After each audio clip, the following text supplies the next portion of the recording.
Hello, Man in Gray here with another Man in Gray book review. Today's book is Hip Hops, Poems About Beer. This book is edited by Christopher Keller. It's published by Alfred A. Knopf in 2018, and it's 255 pages long. This book is also part of a series called the Everman Pocket Poets series. These are little pocket-sized books. They're hardbacks, and they have a little cloth bookmark added to them, and they're all about 250 pages long. Some of the books in this series are devoted to individual poets. There's one on Langston Hughes, there's one on John Keats, one on Percy Shelley, one on Walt Whitman. But there's a lot of books in this series that are anthologies of poetry about particular subjects. There's a book on cat poems, dog poems, poems about horses, poems about Paris, poems about New York, poems about bugs, poems about movies, poems about murder.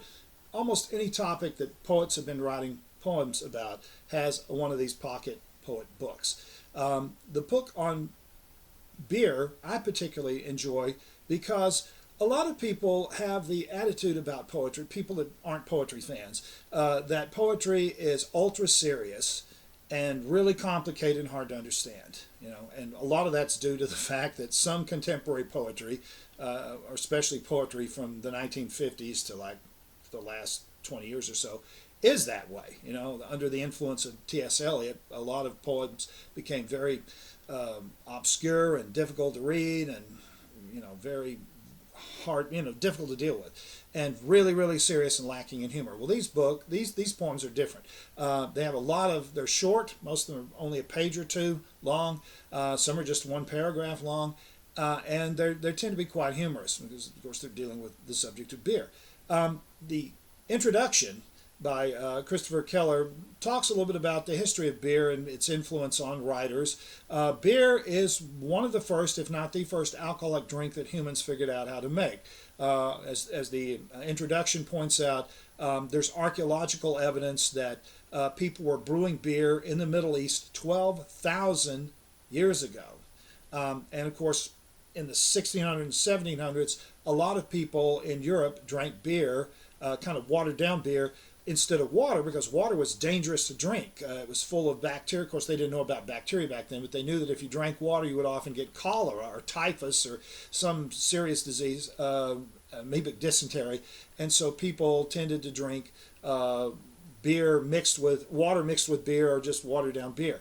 And of course, other people drank beer straight up because they liked the buzz it gave them. So there's a lot of a long history of beer. And the poets in this are quite diverse. There's 121 poets, 121 poems, and there's some by more than one poem by a poet, but there's 121 poems in this little book. And some of the poets range from Robert Burns to Sylvia Plath to William Butler Yeats, Edgar Allan Poe, but it also includes poems by country singer Hank Williams and pop singer Tom Waits, and of course the patron saint of beer poetry, Charles Bukowski, who wrote endless poems about drinking and smoking and carousing and so forth.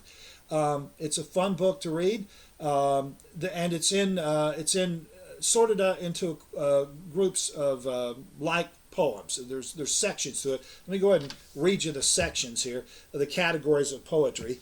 And since I'm an old guy, I have to put on some glasses to read it. The first section is called Hops of Civilization with Recipes, and these are really old poems dating back to ancient times. In fact, the very first surviving piece of Western literature we have is the Epic of Gilgamesh. And there's a character in Gilgamesh who, in the Epic of Gilgamesh, who actually drinks beer. So we know beer goes back that far. The second section is called But the Alehouse is Healthy and Pleasant and Warm. This is a series of poems about pubs and bars and how great they are. Then the next section is called Small Beer, Empty Bottle. These are poems about how sad people are when they run out of beer. Of course, one of the catastrophic events for beer drinkers in American history was when The constitutional amendment was passed in 1919 outlawing the sale of beer, prohibition as it was called. And that went from 1919 until 1934, I believe, when the amendment was repealed. So there's several poems in this section about prohibition and how terrible it was. Then there is a section on hangovers called Beer for Breakfast, which of course deals with the after effects of carousing all night. And then the last section is called Proof of God and One Last One for the Road. One Last One for the Road. And these are all poems in praise of beer. So as you can see, they're in categories, so, and they're arranged. They're not arranged in chronological order. So you have ancient poems next to modern poems and so forth. It's a fun book to read if you haven't read poetry in a while. This is a fun book to read, and because it's a little pocket book, you can carry this with you. You can put it in a purse or in your pocket if your pocket's a coat pocket and carry it around with you. This is an excellent book to just read one or two poems at a time. If you keep it on your nightstand, you can read a few poems and have a laugh before you go to bed, or read a couple in the morning when you get up. These are well-made books. They're hardback with sewn bindings, very well made, so they should last for a long time. So I recommend it, and if you enjoy poetry, or even if you don't and you haven't read poetry in a while, this might be a fun way to get back into poetry. The book is called Hip Hops, Poems About Beer, and the editor is Christopher Keller, and this has been another Man in Gray book review. Thanks, and I'll see you again next time.